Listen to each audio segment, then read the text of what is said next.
All right, good morning, everybody. Welcome. We've got a special guest here, agent with NettWork Global, Mike Shaw. He is going to be talking about data to dialogues today. And so, what that means basically is he's going to be talking about how you can take data that we can pull from various sources and how to encompass it or put it into the conversations you're having. So, Mike's got a ton of experience. He's been an agent for a long time. He's also a real estate coach. Mike, thank you so much for being on. We appreciate you being here. You're welcome, and thanks for having me. Man, I'm excited. Hope you guys are all feeling good. Snowed into your houses today. Yeah, just like Mike said, I think that one of the most underrated skills we have as agents, underrated and underutilized, is the ability to take that data, like Mike said, and turn it into a meaningful dialogue to a client or a prospect, whoever you're working with, especially when people say, how's the market? Or when they're really looking to you for the guidance, taking those numbers and, using the realtor language and translating that into client language. And on top of the stats, I think it's really important for us to understand who we are and how we communicate and our strengths, and understand how to adapt to everybody else and their communication style. So that's why today we're going to talk a little bit about the DISC profile. And if you've already taken the DISC or you already understand it really well, don't worry, I'm gonna blast through it. But I think it's really critical to understand who we're working with, because a lot of times people just aren't the same personality as us, and so they're not going to receive that data or that message the way you want them to hear it. So it's good to know the data, but then it's also good to know how to communicate it in a clear and concise way. So we're going to talk about that today. Just like Mr. Nettermeyer said, I've been in real estate for almost 20 years. I think this is my 18th year. Been in some form of leadership and coaching for the past decade, and been coaching teams and individuals all across the nation for the last couple of years. And what I've understood from St. Louis to Miami to LA to Minnesota, whatever it is that real estate's all the same. It's the agent is the variable. So we're going to learn how to level up in terms of understanding personality styles and diving into some stats. So if you have experience with stats, this is going to be for you. And if you don't have experience with stats, don't worry, you're in real estate. We should all know our numbers, and we're just going to get a little bit better today. So if you're talking, and use the chat too, I'll try and keep an eye on it, and we'll answer your questions as we go. But if you're familiar with DISC, there are 4 letters, DISC, and they all explain different types of personality traits. Not one is better than the other. It's just what you are. Important things to remember about DISC is that you can take the DISC assessment. I like to get on Tony Robbins' website. I should have copied and pasted that link here in the chat. We can do that for you here in a little bit. Oh, there you go. Thank you, Leo. If you take the DISC test, you might find out that you're a little bit different after 6 months or after a year. So it's always cool to see how your personality evolves and what your strengths and what, some of the adaptations you might need to work on should you come in contact with an S or a C. So just important things to remember. A high D personality, and I'm going to share a graphic with you here in a second. A high D personality is somebody who's a driver, right? A director, a dominator, whatever those buzzwords that you want to call. The high D is going to be somebody that you recognize, like when you're talking to them, they're going to want you to get straight to the point. They're going to want you to have results. In real life, that person might be a CEO. They might be a boss of many people. They might be a small business owner, whatever it is, that they're going to want results. And one of the things that a high D doesn't like is to feel like they're being taken advantage of, or to feel like that their time is being wasted. So I'm going to share this graphic with you real quick, and you can go ahead and cheat, and you can look at all the other adjectives here. But actually, what I could do here, let's just make this fun. We'll go bzz.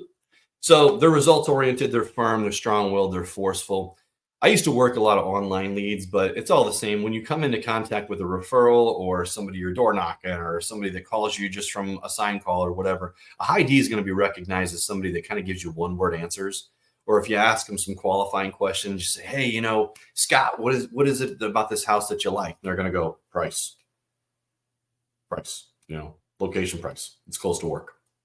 And you're not going to be able to unlock a high D personality. So if you're somebody that likes to talk a lot, or if you're somebody that's very conservative, then you're intimidated by a high D. That might be an adaptation that you want to make with someone, because if they feel like you're wasting their time and you're telling stories a lot, they're going to check out.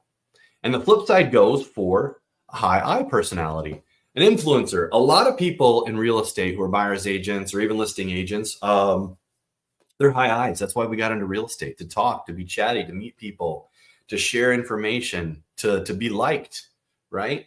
That's one of the that's one of the common high I personality traits, is they want to be liked.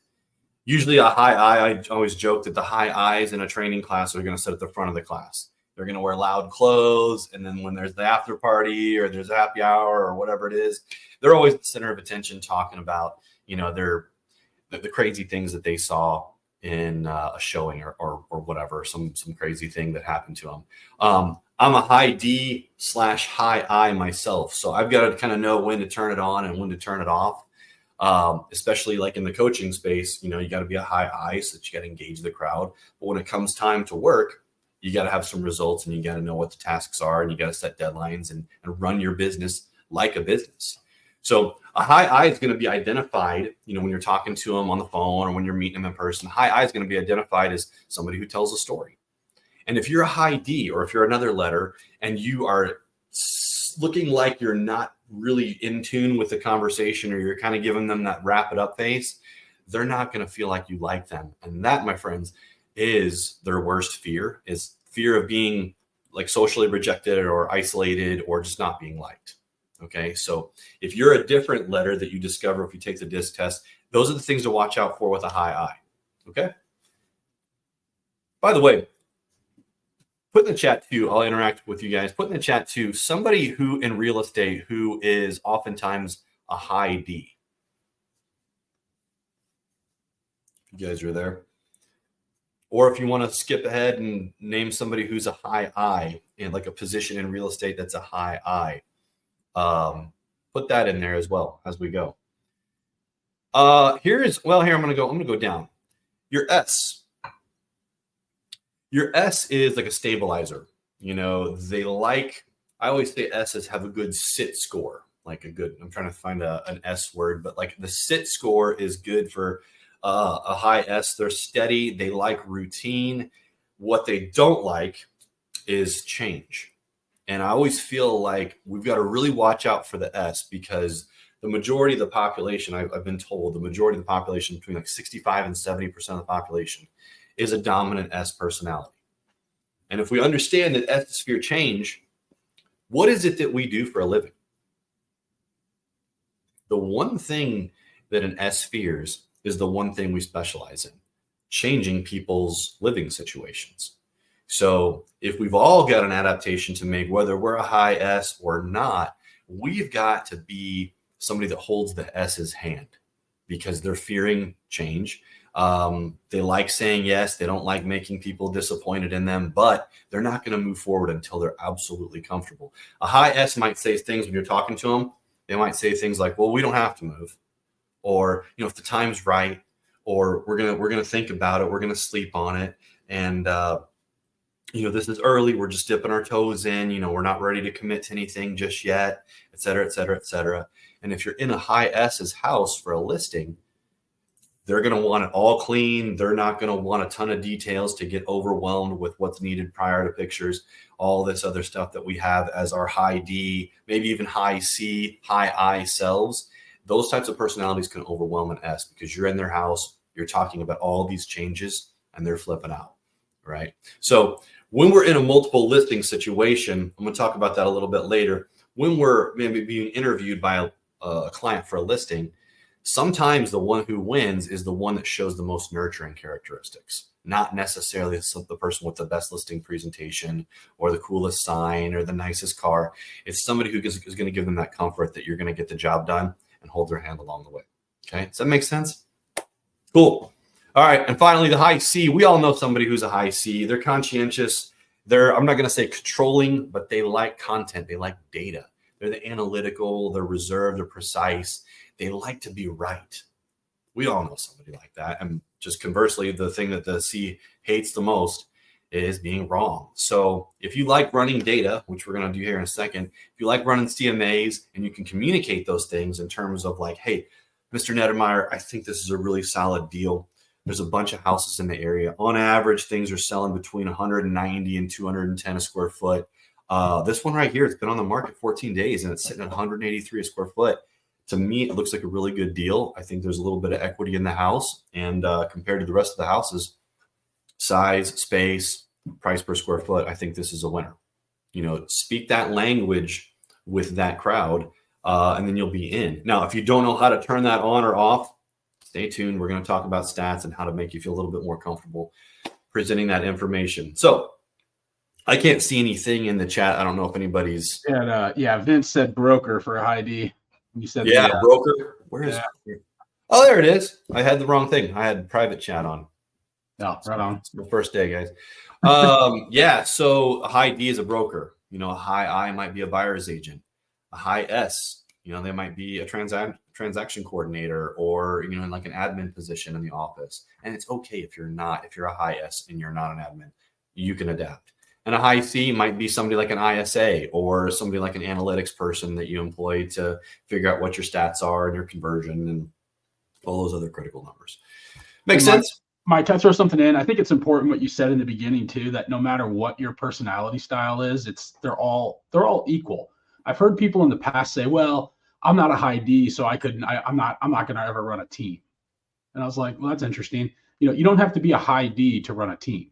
You can be whatever personality style. High C's succeed in real estate. High S's succeed in real estate. High I's, high D's.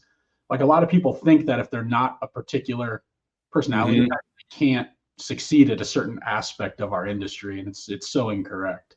Yeah, you're spot on. And one of the things I'll share with you here now is my disc, and this will give you some insight. Did that go through okay? Yeah. This is just a recap of my disc. So you can kind of see that I'm kind of middle of the way on a D. I'm a high I, no S in me. I'm active, I'm spontaneous, I'm change oriented, and then I'm a little bit of C. And this just gives you a little recap too of what the needs and the emotions and the fears are, which we discussed. Now, there's a difference between what I am when no one's watching and what I'm like when the clock is ticking or when I'm when I'm in character.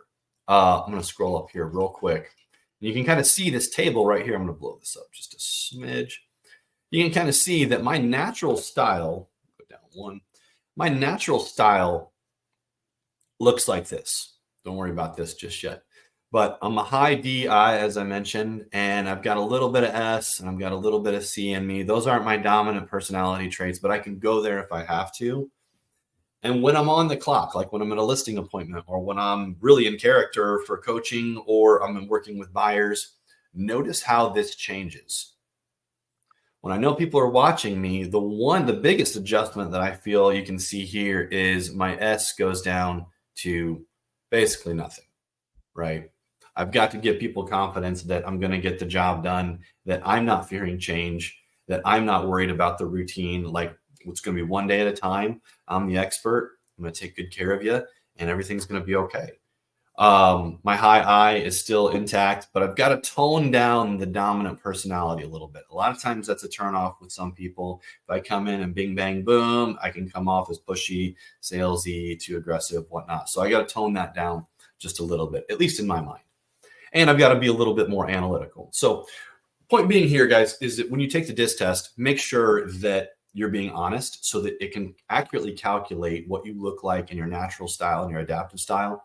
And that's step number one. I'm going to stop sharing right here. That's step number one. Did that go? Let's stop sharing. Okay.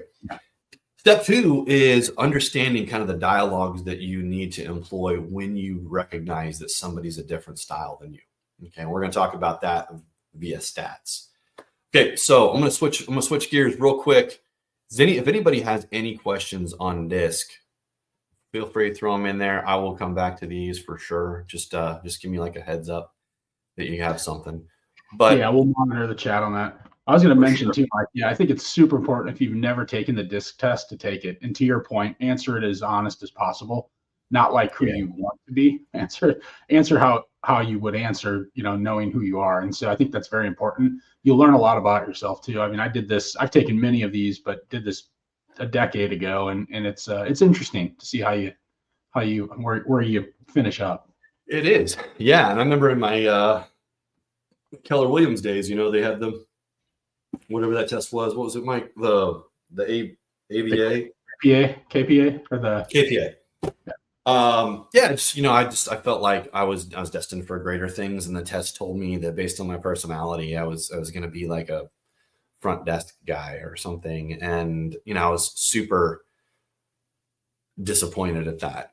And I don't think the disc has that same feeling. It just is what it is. It is who you are. And then you change a little bit when you realize that like money's on the line. And I think that's super important to understand not just who you are, but like how to adapt to others. And Mike and I were talking before we got on today, is that over the course of your career, you wonder like, man, this person and I didn't vibe, or I lost a deal, or that person went MIA.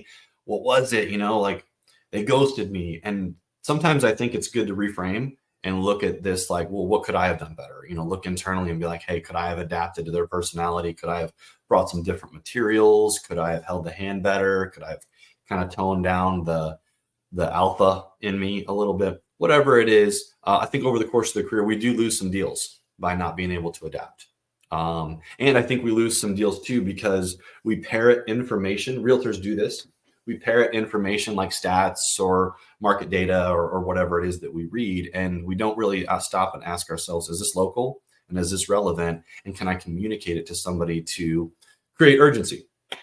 So I've always been a big fan of this. And if Toyka is in here, and if I saw David Cutler might be in here, if Sarah's in here, these people I used to work with, they know I'm a big stats geek, and they know that, at the beginning of the month, MLS refreshes the stats to show the previous month's data. I always think it's really cool, and nerd alert, but like set a reminder in your phone for the first of the month to look at the most updated stats, like days on market, sale price to list price ratio. Like, are people still paying over? What's going on? Look at the number of units that are currently being listed in your neighborhood or in your zip code or in your school district. And is it higher than last year? Is it higher than last month?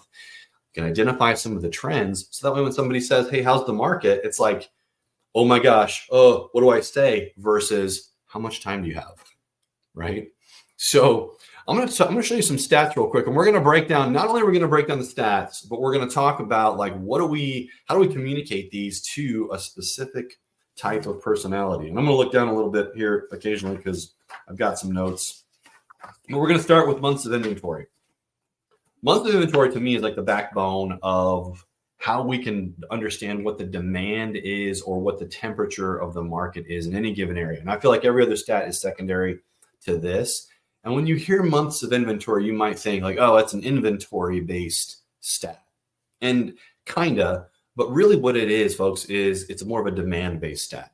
So we're trying to figure out how much supply there is in any given area based on what the demand of the buyers is. In other words, like if the mayor of St. Peter's, I live in St. Peter's, the mayor of St. Peter's said, folks, no more new listings. Realtors, I'm making a law. You can't list any new properties starting on January 7th. You just got to deal with what you have out there. Months supply or months of inventory would be the amount of time it takes based on the current demand for all the buyers to buy up the remaining inventory, the existing inventory. And so what we like to say is anything under 4 months supply is considered a buyer's market. Not necessarily a buyer's market, but the leverage is favored toward the buyer. And anything above 6 is considered leverage to the seller. So like anything in between 4 to 6, 4.1 to 5.9, if you will, that's considered a balanced market. That means there's enough supply to keep the rollover of buyers and the demand steady. Okay. Is there going to be any deals? Maybe. Is there going to be closing costs paid? Maybe. But when it's tipped to the favor of the seller, we're in the market that we're in right now, and probably for the past decade in a lot of our markets, is that the seller has all the leverage. They're not willing to pay closing costs as much as they used to. They're certainly not liking taking contingent offers, and the amount of activity and the amount of offers that are given on a nice listing, people have to be competitive and all that. That's a different training, right? So where are we at in terms of month supply? How can we communicate this? Because that was kind of technical for us realtors.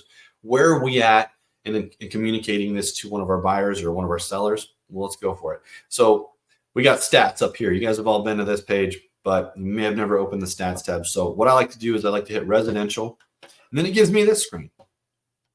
And you can take notes if you want, or you can do this again, but it's super easy. You just hit customize. And the time frame, you just pick your time frame, but I like to go back a few years. I'm going to go back 5 years. And then what I like to do is I like to click the statistic, and they're all preloaded for you. So it's really good when you're running stats is kind of walk into this website, walk into this web page, kind of knowing what you're looking for versus like getting writer's block and just running stats for the heck of it. I like to do months of inventory. So months right here.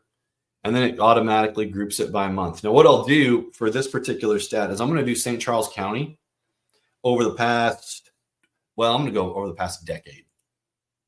And then you can kind of see what we're dealing with in terms of month supply. So I'll click St. Charles County. And what I'm going to do is this is going to give me a very broad number and maybe an inaccurate number of how much demand there is. So I'm going to refine it down just slightly. I'm going to do price 200 to 350. And some of you who work in St. Charles County is going to be like, wow, like good luck finding a lot of stuff here. And the demand for this type of price is high everywhere, really. And what I'm going to else do is I'm going to make sure it's residential, so I don't have any condos or new construction skewing the stats. And I'm just going to make sure it's a ranch, right? Because that's what my buyers are looking for. I'm going to just hit generate. And this is going to probably blow your mind, but what kind of dialogue can we create right here? Remember, I said anything under 4 is considered a seller's market. And right now, we've got buyers saying they're going to wait till the market balances out. They're going to wait till interest rates improve. They're going to wait till there's more supply, blah, blah, blah. We're going to wait till spring. We're going to rent for another year. You have all these objections born from their perception of the market changing quickly, which in my experience, and Mike, you can probably comment on this too, real estate, it goes through cycles. And right now we're in one of the longest cycles of a seller's market I can remember, and maybe ever. So if people are waiting for things to improve, do we really have a ton of data that's going to suggest that that's going to change in the favor of the buyer anytime soon? Not that I can see.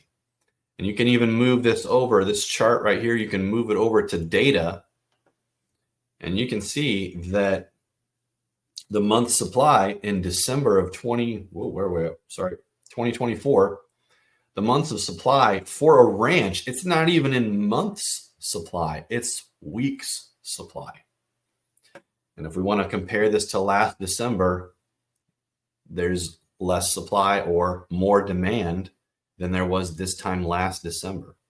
So the perception of our buyers and or sellers and in the market is going to be drastically different from the truth. So it's important for us to communicate like the urgency of this. And how we do this, if I'm going to put this dialogue to a high S, and they're like, well, I want to wait till spring, or I want to rent for another year, Mike, and I'm a high S. Okay. So what I might say something to that is, and I got my script right here. Sorry, I'm just not that good to remember all this, but I'm going to say, hey, supply and demand, Mike, supply and demand cycles move super slow. And even though we've been in an extreme seller's market for about a decade in some areas, buyers are still able to find what they're looking for. And the market seems to be softening a little bit in terms of rates and people wanting to spend so much over list price that I've got your back either way. And that's good news. So if we need to be swift, just trust that I have the data to give you an educated decision. And that's how you talk to a high S. Now, if somebody's a high C, you say, hey, Mr. or Mrs. Consumer, hey, this chart demonstrates the buyer demand for the area. As you know, the sellers in these areas know this data as well. And when a negotiating arena begins, they're going to have the majority of the leverage. But we can examine the homes that have higher days on market, and that combination can be leveraged for you to get a great deal.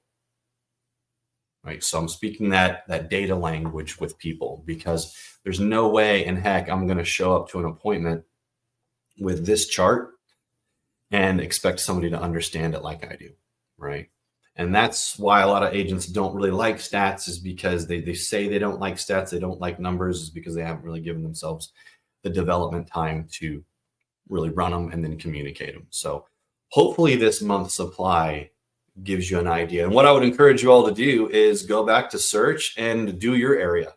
Look at the month's supply in your zip code and with 2 stories, and see if it's different than ranches, or see if it's different from Parkway schools to Francis Howell schools, to school districts that border one another.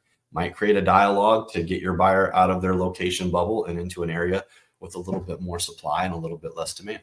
You never know.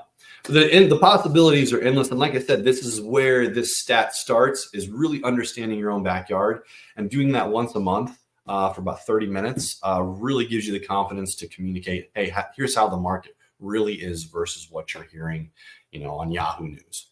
Make sense? Cool.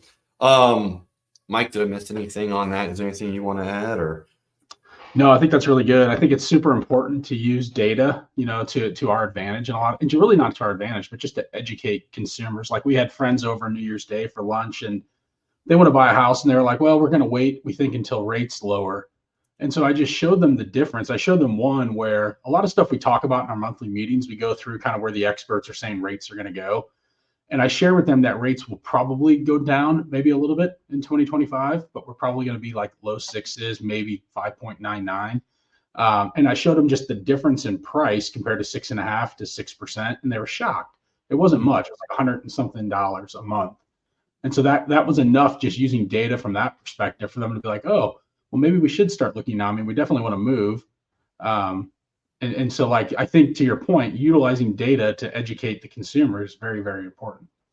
Yeah. And I don't want to skip too far ahead, because this is going to be my bonus stat, but I think, just kind of piggybacking on what you said, is buyers, especially now, like, why would anybody want to list their house with their 3% interest rate and, start over on a 7.25 note for the next 30 years? I get that. And, time in the market, like an investing term, time in the market is best over timing the market. But buyers are going to invent excuses not to move and ignore current data to kind of fit the narrative of what they know, or what their family's telling them, or somebody who's a non-professional's opinion.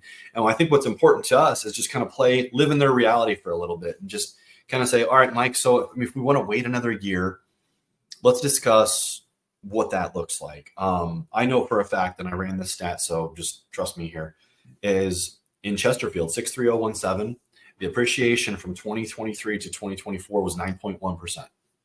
So the average house increased 9.1% in 1 year. In St. Peter's, it's about 5%. But check your own municipality and make sure you know what that number is, because when somebody says they want to wait, it's like, okay, fine, let's wait a year. Okay, regardless of what personality type they are, just you be you. Mike, let's wait a year.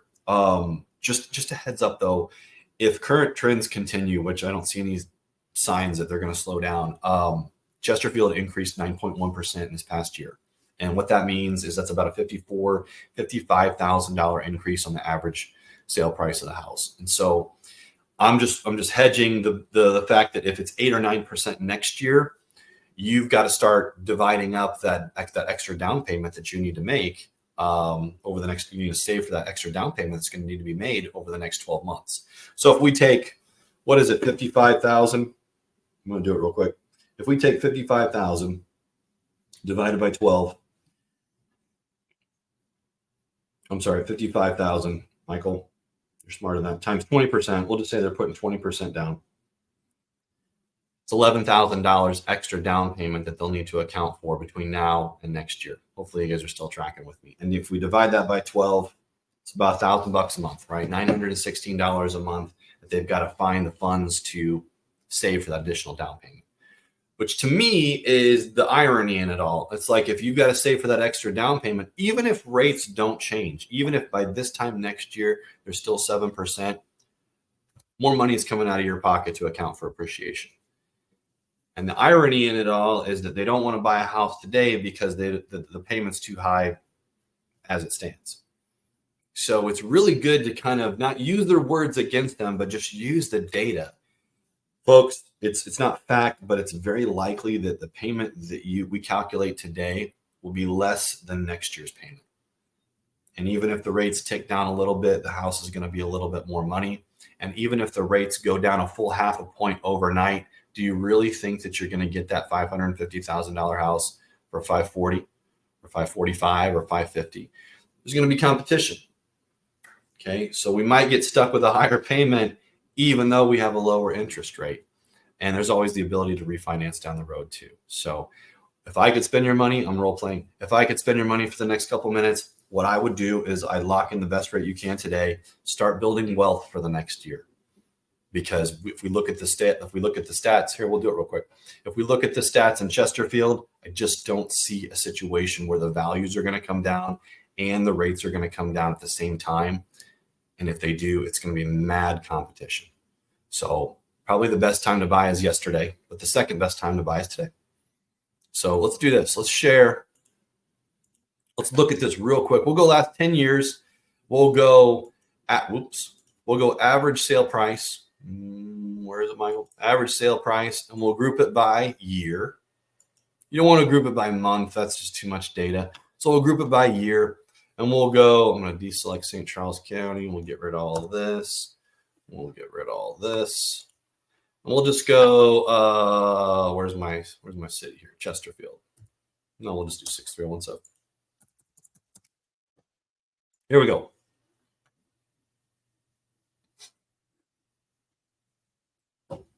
Chesterfield's a pretty good place to live, folks, right?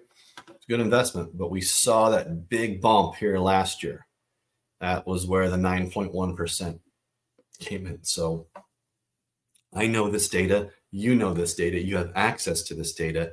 Communicating it to somebody who needs it or communicating it to somebody who's maybe talking themselves out of purchasing, this could save you. This could save them. So it gives them the perspective that not only are you the local expert, but you're the person to come to. Even if they decide to wait, you're the person to come back to because, they lucked out and got a good one. So try and score some points with these stats, the earliest opportunity, because if they're a high C, they're going to love this stuff. All right, let's talk about a different stat too. I'm going to go with, let's talk about, there's two different types of inventory. I love this part because when somebody says, man, I heard that the inventory is low. Really?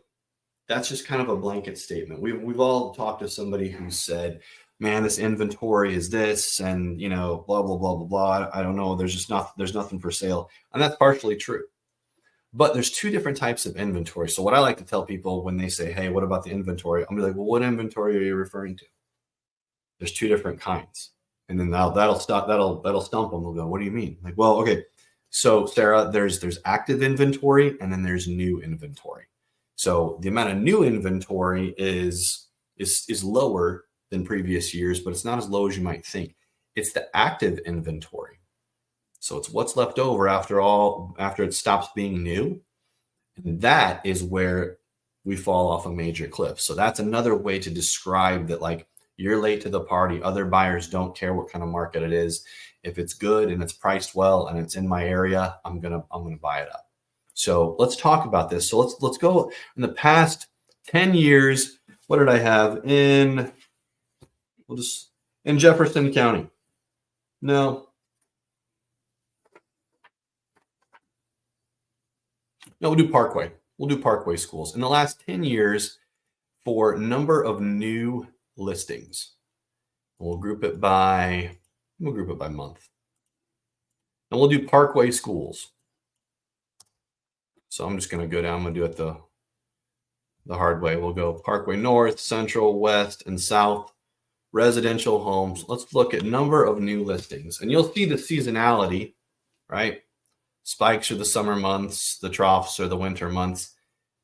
It's been lower the last few years, basically since COVID, right? But the track record of the new listings, the lows are the lows, but the highs are dwindling a little bit, but it's been kind of stable the last couple of years. And so There were actually 72 new listings. I did it again. 52 new listings in December compared to 56 last year. You can kind of tell, like, it's been pretty consistent month to month over the last few years, but we're not going to go back to those days anytime soon where it was pre-COVID, where we were getting a couple hundred listings a month. That's just what we're dealing with. So the narrative isn't that the new inventory is low. It's the new inventory is actually pretty stable for this area. It's been that way for the last 3 years. So like, that's just our new normal. That's just kind of how I would explain it to people. Yes, inventory historically is lower, but historically interest rates are lower than the national average. I think the national average of interest rates is like 7.78.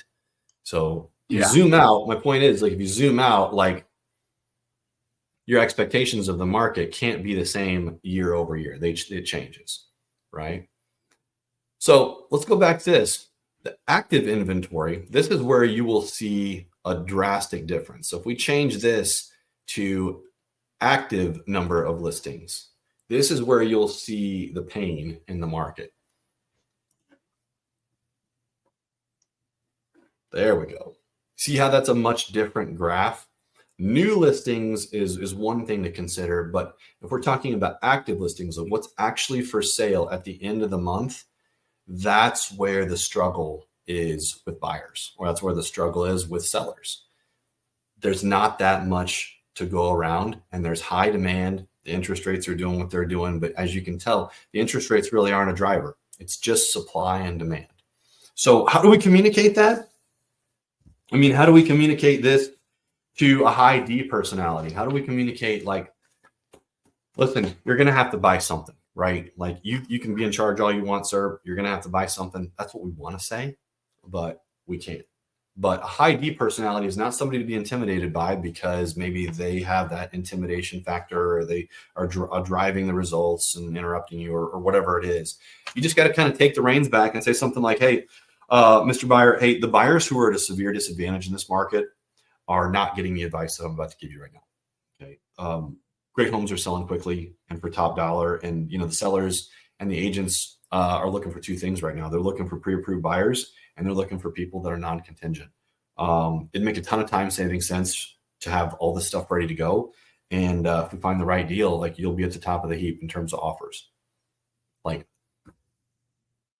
we could talk about tonality, and we could talk about upswing and downswing, but if you replayed this in my voice back again, it's a little bit more authoritative, and it's a little bit more, I got this, versus like a high I and be like, okay, so I mean, here's what we can do. I mean, whatever, just whatever you want to do that makes sense. I mean, I had a couple buyers last year that story, and this is what happened, and okay, there's a lot of other things, and talk, syllables. That's going to tune a D out, right? They're not going to be able to zoom out and see what you really mean. They're just going to be like, all right, I got to go. So we lose people in that regard. We're trying to communicate the stats, but we're not making the proper adaptation to the personality style. Hey, Mike, there's two layers to this. Quick question that came in. Yeah. Because I think it's relevant to this. How can a realtor identify a client's disc style quickly during a meeting or even a phone call, like a consultation? Yeah, I think it's just asking a series of questions. A lot of people, at least I've found, just don't like to be qualified. So what I like to do is I like to just ask them, like, hey, while we're out, like when I first meet them, like, what specifically are you looking for? And I'm trying to get to the bottom of their motivation in basically one question, like, hey, if this is the house that you wanted to see, or if this is what you want to do, walk me through why you picked this house. Walk me through how you came to this, how you came to me. I'm just curious. And then I gauge their tone. I gauge like their eye contact. I gauge the strength of the answer. If somebody's talking to me about price per square foot and deals and property history, and I can hear like papers on the phone, high C. If they're minimalist in words and they're kind of treating real estate like a business, and I can just kind of hear that tonality, high D. If they're chatty Cathy, if they're literally like my aunt Terry, high I. They're just going to talk, and it might not make any sense, but just hang with them. And then a high S, to my point earlier, the high S is going to say, well, we're just not really sure, and we haven't really decided things, and we were just kind of kicking the idea around about moving. We don't have to do this, and okay, right? So it takes experience, but luckily there's only 4 different types of personalities, and you might get confused. You might be like, man, they kind of sound friendly, like friendly S, but then they started talking about numbers, so that's an SC. Or a high DI, somebody that has some authority in their voice but sounds fun, like they could kind of carry a conversation. That could be a high DI. You're not going to run into a situation where they seem like all personalities. And if they do, they might be a sociopath. I'm not sure. So it's easier, and Mike, you could probably agree with me here. It's easier to identify other people and their styles once you know your own. Yeah, agreed. Once you know who you are, and you're like, okay, like, you know yourself best, so you can obviously understand like somebody who's not you is probably going to be a different letter. Makes sense. My wife, I'm a high DI, and my wife's an SC, just off the charts C, very stable, very like routine-y. She's a school teacher. We somehow still get along, but we have to make adaptations daily in our communication to one another because we're just wired differently. Okay. So maybe practice on your friends. Maybe if you know your friends well, or you know your family well, maybe practice on like what they might be. That could be a good tip before money's on the line. How much time we have? 10 minutes? Yeah, keep going. We're good. Let's rock. So number of sales is this is one of my favorite ones because we're at the time of year too. If you guys are talking your databases and you're prospecting daily, which I hope you are, you're going to run into the objection of like, well, it's winter, there's a foot of snow on the ground, we're going to wait till spring because something happens in spring, right? Every year something crazy happens in spring where there's this flood of listings. Really? Is that true? And the narrative that people, especially people who bought real estate before, do see that. Like in their years, they did see an explosion in the spring. There was a seasonality effect of listings. Well, we should know that in a seller's market, or in the market that we're currently in right now, somebody's going to buy a house on, Monday at 3 a.m. in a January if the deal's right. It's just not going to matter what month it is because of the supply and because of the high demand. Well, let's talk about is spring really a better time to list and buy real estate compared to, let's say, the fall? And I'm going to define, spring months as March through May, even though I've always said kind of spring starts in February, but we'll use the equinoxes here for reference. But the March through May stats in real estate in, we'll just say, Jefferson County. I'm trying to spread it all out to appeal to everybody here, versus the number of sales in September through November, which are the fall months. Let's take a look. So we're going to go back to the stats tab. And if I don't want to deselect all this stuff, guys, I can just hit clear. And it just starts me over. Well, it's supposed to. Can you share it again, Mike? Oh, sorry. Did it not go? No. Share. Thank you. We'll go there. There we go. All right. We good? Yep. Good. All right. Cool. So I'm going to do this. I'm just going to go time frame. I'm going to go last 5 years. I'm going to go statistics. I'm going to go number of sales down here, and I'm going to group by month because I'm going to just add them up. And then instead of this area, I'm going to go county, Jeffco right there. And I'm going to do residential because I just want to make sure I know what the stats are for the homes and nothing else. The other thing too, guys, is if you scroll down, little advanced stats, if you scroll down, your screen will probably stop right here at add remove. I like to add fields because sometimes I like to whittle out maybe the distressed homes or homes that have like a monthly association fee, what have you, just to get a little bit more accurate in the stats. It's not going to change anything drastically. So if you don't want to do this, you don't have to. But for the sake of today's training, I'm just going to say anything that's privately owned. That's all I want. And you could do it the other way around. You could say owner by contract. No. What I'm going to do is I'm just going to do privately owned stuff. And I'm going to make sure that the special listing conditions, none. So I don't want to see any foreclosures or short sales or auction homes in these stats. So just a little bit of 201 here for you. And then what I'll do is I'll just generate this. And then I'm going to look up. I'm going to look up the data. I'm just going to add them up.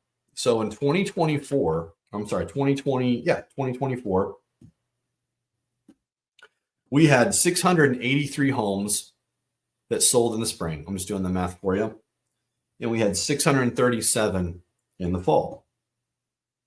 And in 2023, we had 605 in the spring and 654 in the fall. And I'm going to use the chat for you. So over the past 2 years, here's my data and here's my dialogue. In my dialogue, I'm going to say,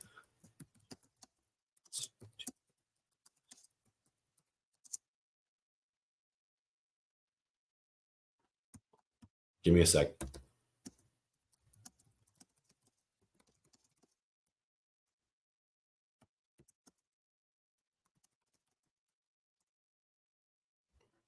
There you go. So over the past 2 years in Jefferson County, and this is fact, this is everything residential. I'm not skewing the stats in any way. I'm just removing the distressed properties. Is over the past 2 years in Jefferson County, there's no data to support that more homes sell in the spring than they do in the fall. So, I mean, you could backtrack it. You could be like, yeah, well, Shaw, I mean, those are closed deals. People were listing earlier than that. Okay. That's fine. But like the stats are pretty equal. So we just don't see a ton of data to support that spring's a better market. Thus, it's not worth waiting for. If you see a home that's in great condition and it fits your budget and you feel like you'd be upset that somebody else bought it over you, go for it. Who cares that it's February, right? In fact, I mean, if we want to play that game, I mean, is spring going to attract more buyers and more competition? Probably. So just things, right? Things we wouldn't have known unless we just ran the stats. We might even agree with the buyer, like, yeah, you're right. It probably is a smarter time because it's cold and people are not listing. Well, the data doesn't show that. And if Jeff isn't your county, definitely run your own or definitely run your own neighborhood because the stats important to you are going to be the ones in your own backyard. So make sure you kind of narrow it down to something that makes sense for the areas that your buyers are looking at. I could go on and on with these stats and just kind of displaying certain stats that might make sure that you guys understand the market a little bit better for your own local area. Is there anything, more of a personal sales question?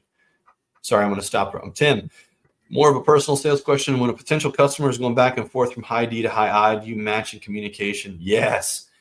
That's a fantastic question. Mirror and match. My best advice is just mirror and match what they're saying. So, Tim, what I'm hearing from you is that some of your concerns about buying this house are that it's a little bit far away from work, that you think the seller's probably sitting on too high of a price, and that you kind of want to wait and see if they come down a little bit. Is that what I'm hearing? Yeah. So I'm just going to mirror and match that high D personality and make sure that I'm getting like, yep, that's what I'm saying. Okay, sounds good. Then you can kind of decide what your pivot is. If you want to go high I because they're friendly and whatnot, but when they're all business, if you can tell, like, that's correct. Yep, that's correct. Okay, here's what I'd tell you, Tim, and then go into your spiel of whatever you want to say next. If they go off the charts and they're starting to warm up to being more of an I, then you be an I. It's not a fixed state. But that is a great question. I think you can kind of balance between the two and be okay. You don't have to be one or the other. Great question, though. Great question. So I work out of an office in Portland. My coaching company's in Portland, and I visit them, I don't know, 2 or 3 times a year. One of the things my boss does with me is like, we'll have guest speakers in, or I'll do one-on-ones with people, and he'll quiz me. He's just like, what kind of personality type is Kelsey? You know, and like, he'll want me to answer it really quickly. You know, how do you speak? You know, if you met with Kelsey again, like, how would you talk to her? And like, he's constantly coaching me and like putting me on the spot to make decisions on how to react. Because seriously, that's how fast we have to react when money's on the line, right? So I hope in a nutshell, you're welcome, Tim. I hope in a nutshell, today's training kind of gives you the idea of like, one thing is understanding the stats, understanding yourself. That's step one. Step two is understanding other people and understanding how to communicate that data to that person in their style. And if you can do that, I think I'm not going to say I know, but I think we're going to lead to a little bit more of a deeper connection with people. I think they'll be impressed with your service. I think it's going to lead to more referrals. I think it's going to lead to them making a decision sooner because they have the confidence now to make those decisions on their own and not have to go check with dad or Uncle Bill or go research on the internet. They feel good with the data that you're giving. And so I think when we combine those two, if we understand ourselves, we understand how to communicate at a high level in a way that they can understand, guys, you are differentiating yourself and your skills above all other realtors in the St. Louis area, because I can guarantee you, I've coached a bunch of them, can guarantee you that no one takes the numbers and the adaptation of personality styles as serious as you do. That's awesome, Mike. That's all awesome. I got, guys. If you want me to run some other stuff, you guys want to stay on, I can stay on and we can talk about other stats. But other than that, I just tell you, just go surf around in that stats tab, find some stuff that's close to you and see if you can turn a dialogue into it, and just keep practicing. Set a reminder every month on the 1st to just review those stats in your area or based on what your buyers are looking for, and just get some practice sharing it. You'll feel so much more confident in your abilities. I can't tell you how much of a better realtor it'll make you. Hey, Mike, thank you. And we did have another question that came in. They asked, like, can you explain mirror and matching? Yeah, so mirror and matching works really well on that first call. You know, when you first take a call, when you get a referral or when you get a lead or whatever it is that you get, is trying to understand like where they're looking, you know, if they want to see a house, where they're looking, what their motivations are, kind of the expectations that you set, and just kind of listening to what their objections are and just mirroring those. So if I talk to somebody and I say, hey, you know, Mike, tell me a little bit about what you're looking for, and we're doing feedback at the end of the house, like, hey, you know, is this house a fit? You know, do you not like it? Do you want to make an offer? What feedback should I give the listing agent? And they say something to the effect of like, well, I was looking 3 out of 5. I'm not really into it. I liked it. I just didn't love it. And I might say, all right, so I'm hearing that it was just kind of like midway from you.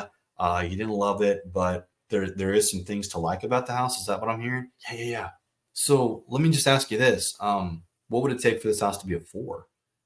You know, it'd need to have a better price. It'd need to have a more level backyard. It'd need to have a finished basement. Cool. So I'm hearing that, you know, price and, you know, yard space and some of that extra living area is most important to you for this area. Is that what I'm hearing? Yeah. Cool. So should I just not, if there's a house with like a wonky backyard and no finished basement, should I just eliminate that from the search? Is that what I should do? I don't want to waste your time. You see what I was doing there?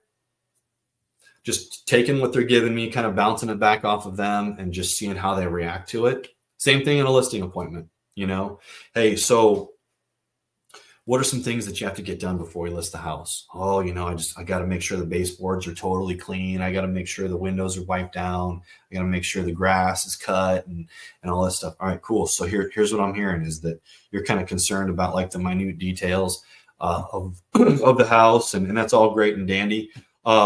But here's what I would suggest, you know, or here's what buyers are going to notice versus what, you know, you think is important. Just mirror and matching. If they take a drink out of their coffee, I take a drink out of mine. If they're sitting in a relaxed position, I sit in a relaxed position. They got their hands crossed, maybe I might do the same thing. It's just all kind of like a psychological thing. And what people do is they feel a little bit more comfortable when you're kind of doing the same things that they're doing. And when you probe and you ask, you know, kind of what their fears and their concerns are, it makes them feel like they're a little bit more in control versus you driving everything and they feel like they're on their heels because they're getting asked 25 questions at a time. So, yeah, good point. Very good point. I think it's important too that, you know, I naturally talk faster. So I have to really be aware of that when I'm on appointments, that if I'm with somebody that talks a little bit slower and I'm like, here's what we're going to do. We're going to get your house on the market. We're going to list it. We're going to get on over 300 different websites. I'm going to do this. You're probably going to lose that person. So you need to be aware of that too, that you may need to slow down your rate of speech to get into rapport with that person. Yeah. And, you know, just, we know what it takes to sell houses and we know how listings should look. We know how buyers should react in terms of market conditions and speed. we have that urgency, or I hope we do. We have that urgency of what it takes to win. And I'm guilty of that too. Just I got to remember to use my dad voice, just slow things down, take it down a notch so that I don't sound like I'm so commission breathy.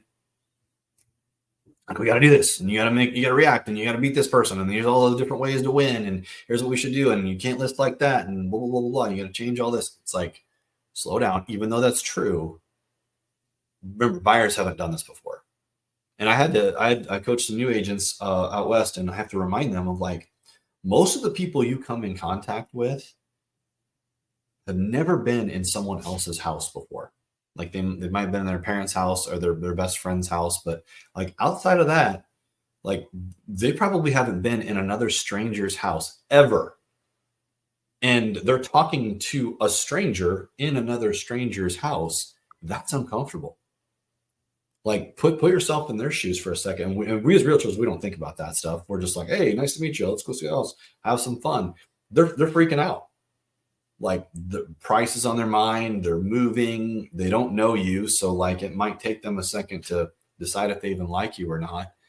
You don't know them, and they're in an unfamiliar place. So the expectation that we have for them to understand and be happy and remember everything that we say, that can be further from the truth.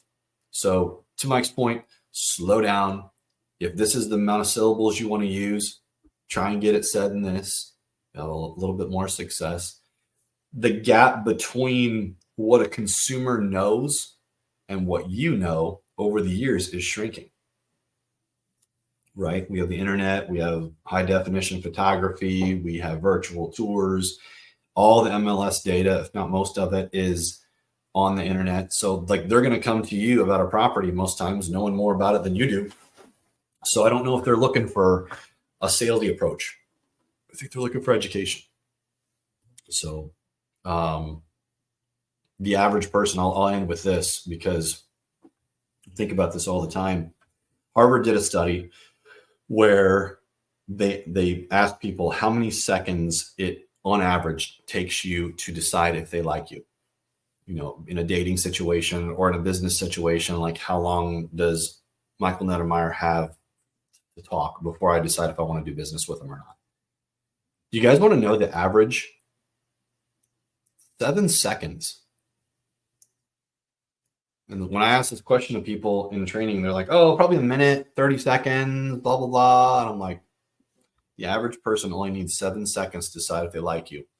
And the hardest thing to do right now in real estate, folks, is not to meet somebody. It's to meet somebody a second time.